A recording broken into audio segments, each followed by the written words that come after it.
ఆమె పేరు కొణిదెల అన్న. స్వతహాగా రష్యన్ దేశస్థురాలు, అంతకు మించి క్రైస్తవురాలు. దానికి తోడు డిప్యూటీ సీఎం పవన్ కళ్యాణ్ భార్య. సింగపూర్ స్కూల్లో జరిగిన అగ్ని ప్రమాదం నుంచి తన కొడుకును రక్షించినందుకు కృతజ్ఞతగా ఆమె తిరుమల వెళ్లారు. తాను క్రైస్తవురాలు, పైగా పవన్ భార్య అయినందున మాజీ సీఎం జగన్ మాదిరిగా డిక్లరేషన్ ఇవ్వాల్సిన అవసరం లేదనుకోలేదు. స్వయంగా ఆమెనే టీటీడీ అధికారులను అడిగి డిక్లరేషన్ బుక్ తెప్పించి తనకు హిందూ మత విశ్వాసాలపై అపారమైన విశ్వాసం ఉందని డిక్లరేషన్ ఇచ్చారు. అంతేనా, తన మొక్కు తీర్చుకునేందుకు ప్రేమతో పెంచుకున్న జుట్టు తీయించుకున్నారు. అక్కడి నుంచి అన్నదాన సత్రానికి వెళ్లి భక్తులకు వడ్డించి తాను కూడా వారితో భోజనం చేశారు. అన్నదాన పథకానికి 17 లక్షల విరాళమిచ్చారు. ఇది తిరుమల కొండపై కోట్లాది మంది భక్తులు వీక్షించిన ఒక అసాధారణ దృశ్యం. చాలా మంది అన్య మతస్థులు డిక్లరేషన్ పై సంతకం చేసినా ఎవరూ గుండె కొట్టించుకోరు. కానీ పవన్ భార్య అన్న అందుకు భిన్నంగా తల నీలాలర్పించి తన భర్త చెప్పే సనాతన ధర్మాన్ని గౌరవించారు. సీన్ కట్ చేస్తే క్రైస్తవుడైన వైసీపీ అధినేత మాజీ సీఎం జగన్మోహన్ రెడ్డి తిరుమలకు వెళ్లారు. కానీ ఒక్కసారి కూడా తనకు హిందూ మత విశ్వాసాలపై నమ్మకం ఉందని డిక్లరేషన్ ఇవ్వలేదు. పైగా ఎందుకు ఇవ్వాలని ఎదురు దాడి చేశారు. అప్పట్లో జేఈఓగా ఉన్న ధర్మారెడ్డి గాని, చైర్మన్లుగా పనిచేసిన భూమన కరుణాకర్ రెడ్డి, వైవి సుబ్బారెడ్డి గాని ఆయనతో సంతకం చేయించే ధైర్యం చేయలేదు. జగన్ మతం మారిన క్రైస్తవుడన్న విషయం బహిరంగమే.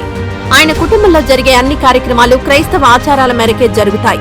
వైఎస్ రాజశేఖర రెడ్డి అంత్యక్రియలు కూడా పూర్తిగా క్రైస్తవ పద్ధతిలోనే జరిగిన విషయం తెలిసిందే. అయినా అప్పటి టీటీడీ అధికారులు, చైర్మన్లు జగన్ తిరుమల వచ్చినప్పుడు డిక్లరేషన్ అడగకుండా సన్మానం చేసి పంపించిన అధర్మం అందరికీ తెలిసిందే. కాగా ముఖ్యమంత్రులుగా చేసిన చంద్రబాబు నాయుడు సహా చాలా మంది సీఎంలు తమ భార్య, కుటుంబ సభ్యులతో వచ్చి స్వామివారికి పట్టు వస్త్రాలు సమర్పించిన దృశ్యాలు భక్తకోటి చూసినవే. సకుటుంబ సపరివార సమేతంగా వచ్చే సీఎంల కుటుంబాలు దైవ సన్నిధిలో చాలాసేపు గడుపుతుంటాయి.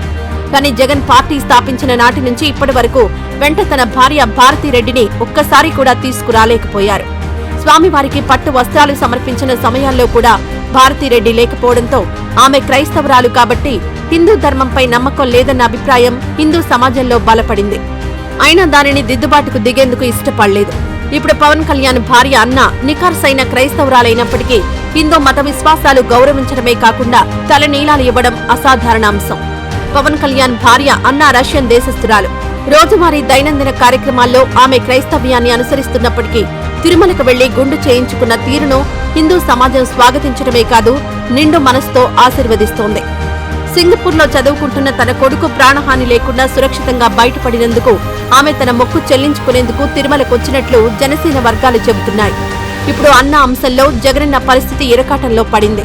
అసలు సిసలు క్రైస్తవురాలైన అన్నా పవనే డిక్లరేషన్ ఇచ్చి తలనీలాలు సమర్పిస్తే మతం మారిన కొసరు క్రైస్తవుడైన జగన్ ఎందుకు డిక్లరేషన్ ఇవ్వరు?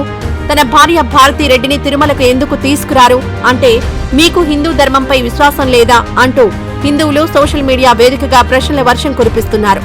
ఇక పవన్ భార్య అన్న నిత్యాన్నదాన పథకానికి 17 లక్షల విరాళం ఇచ్చారు.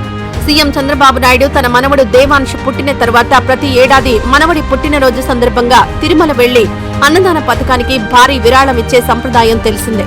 కానీ 5 ఏళ్లు సీఎం, అంతకుముందు ఎంపీ, ఎమ్మెల్యే, పారిశ్రామికవేత్త కూడా అయిన జగన్ ఇప్పటివరకు ఏ రకంగా కానీ టీటీడీకి విరాళం ఇవ్వకపోవడమే విచిత్రం.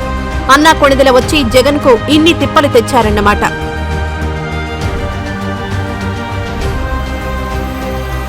ఈ వీడియో నచ్చితే లైక్ చేయండి. అలాగే మా ఛానల్ ని ఫస్ట్ టైం కనుక చూస్తున్నట్టయితే ఇప్పుడే సబ్స్క్రైబ్ చేసుకుని పక్కనే ఉన్న గంట సింబల్ ని యాక్టివేట్ చేసుకోండి. అప్పుడే మేము పెట్టే ప్రతి వీడియో మీకు నోటిఫికేషన్ గా వస్తుంది. అలాగే ఈ వీడియో పూర్తిగా చూసినందుకు ధన్యవాదాలు.